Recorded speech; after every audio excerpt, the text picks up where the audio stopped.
की जय। जिस ज्योतिर्लिंग के दर्शन के लिए आप लोग पधारे हो वो राम से 14 पीढ़ी पूर्व मानधाता राजा हुए हैं।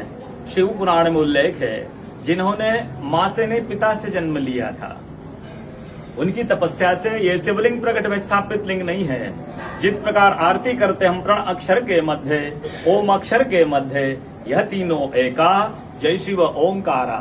एक शिवलिंग में ब्रह्मा विष्णु महेश निराकार धरती से प्रकट हुए हैं। इसलिए अखंड दीप जो जल रहा प्राचीन समय से एक ही दीपक में 3 बातियां जल रही लगातार ब्रह्मा विष्णु महेश की। इस पहाड़ी के ऊपर 7 किलोमीटर का परिक्रमा मार्ग है, वो भी ओम आकृति में है।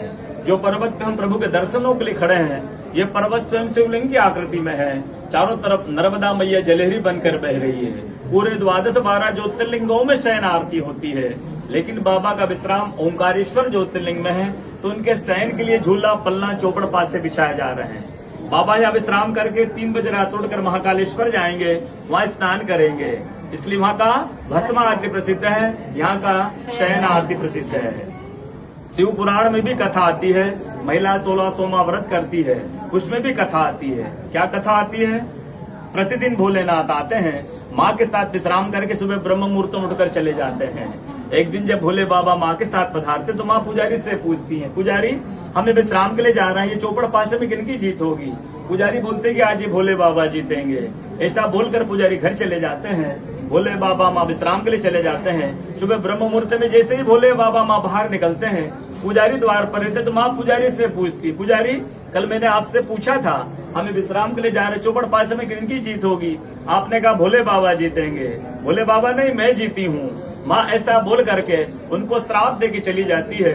उनके तुरंत पश्चात अप्सराएं शिवलिंग पे जल चढ़ाने आती तो अप्सराएं पुजारी से पूछती, पुजारी अस्वस्थ क्यों हो गए, आप तो ठीक थे। फिर पुजारी बताते हैं प्रतिदिन भोले बाबा माँ के साथ विश्राम करके चले जाते थे। कल भोले बाबा माँ के साथ पधारे, माँ ने मुझसे पूछ लिया, पुजारी हमें विश्राम के लिए जा रहे चौपड़ पासे में किनकी जीत होगी? मैंने कहा भोले बाबा जीतेंगे। भोले बाबा ने माँ जीत गई, माँ मुझे श्राप दे के चली गई। अप्सराएं बोलते चिंता ना करो, हम अंदर जाकर शिवलिंग की पूजा करके आते फिर इसका उपाय बताएंगे। अप्सराएं अंदर जाकर शिवलिंग की पूजा कर बाहर आकर बोलती, पुजारी आप 16 सोमवार व्रत कीजिएगा, व्रत करते ही स्वस्थ हो जाएंगे, व्रत करते ही ठीक हो जाएंगे। ये वो कथा का दर्शन प्रतिदिन होता है। बोलो ओंकारेश्वर भगवान की जय।